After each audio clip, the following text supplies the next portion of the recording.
लोगों में चर्चाएं बढ़ी कि भारतीय जनता पार्टी डर और दहशत के कारण चुनाव नहीं करा रही है। साइकिल का बटन भी दबाना चाहेगी तो उसमें वो हेराफेरी करने का काम करेगा, गलत काम करेगा। इस चुनाव को जनता ने अपने हाथ में ले लिया है।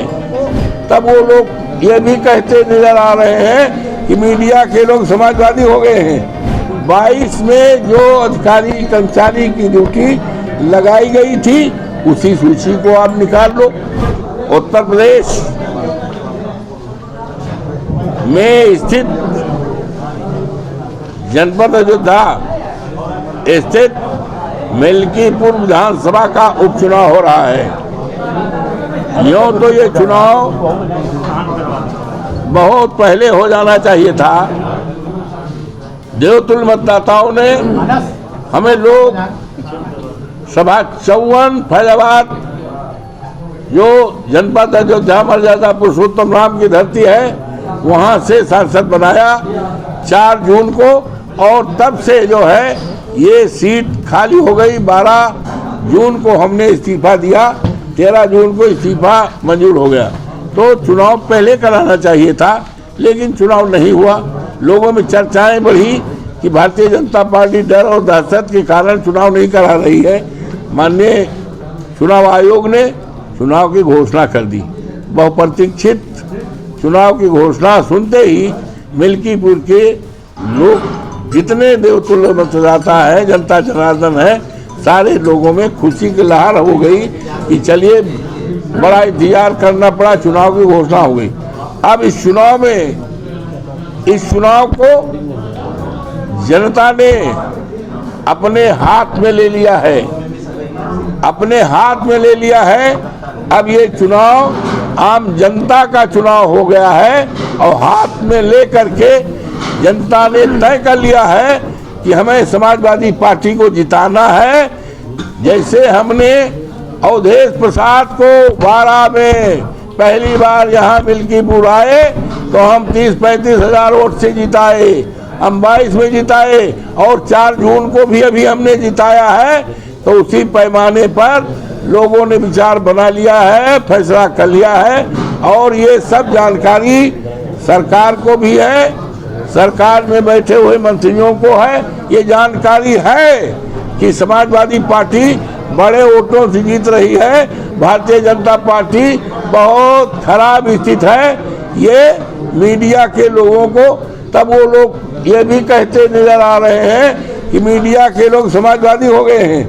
कुछ लोगों पर अच्छा कि मीडिया के लोग समाजवादी हैं। समाजवादी नहीं, आप लोकतंत्र के रक्षक हैं। तो डीएम साहब से मिलने में हमारे साथी ने बताई दिया के रहा, और कांग्रेस के भी 2-3 लोग थे, इंडिया गठबंधन के सारे नेता थे, हमारे साथी थे। मिले, जिलाधिकारी को इस बात का आगाह किया गया कि निष्पक्ष चुनाव होने के लिए 22 में जो अधिकारी कर्मचारी की ड्यूटी लगाई गई थी उसी सूची को आप निकाल लो। ना उससे काम चले तो भाई 4 जून को जब चुनाव जिसका रिजल्ट आया है उसमें जो लगाए गए उनकी सूची निकाल लो।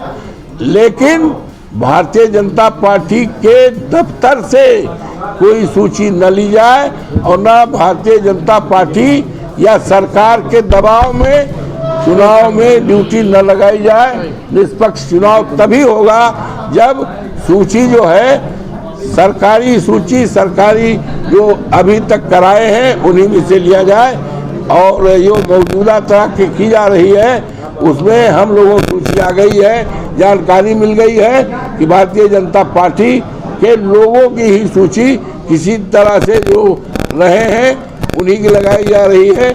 इससे चुनाव निष्पक्षता में बहुत बड़ा शंका है, और सरकार लगातार, मंत्री लोग लगातार दबाव डाल रहे हैं और दबाव बना करके सूची दे रहे हैं भारतीय जनता पार्टी के कि ये रहे हैं हमारी पार्टी में, ये हमारे अध्यक्ष रहे, ये हमारे ये नगर पंचायत नगर अध्यक्ष रहे, इसी तरह के लोग। एक नाम भी बताया पौनी ने। तो ये जो चुनाव आचार संहिता है वो चुनाव आचार संहिता सत्ता पक्ष के लिए लागू होती है, हम विपक्ष में बैठे हुए लोगों के लिए लागू होती है, चुनाव में जाने वाले अधिकारी कर्मचारियों के लिए लागू होती है। हमने आज इसलिए प्रेस किया है और प्रदेश को, देश को बताओ, चुनाव आयोग को बताने का काम किया है कि आचार संहिता का पालन सरकार के लिए भी, हमारे लिए भी और चुनाव में ड्यूटी लगाने वाले के लिए ही पालन किया जाए। इसकी सूची हमने दिया है, इसी के लिए बुलाया है। मुझे उम्मीद है हमारे अधिकारी कर्मचारी सरकार के दबाव में कोई काम नहीं करेंगे, निष्पक्ष चुनाव कराएंगे। सब्सक्राइब करें आपका अपना चैनल न्यूज़ टाइम नेशन और हर खबर सबसे पहले पाने के लिए बेल आइकॉन जरूर दबाएं। और हाँ, खबरें पसंद आ जाएं तो लाइक और शेयर करना ना भूलें।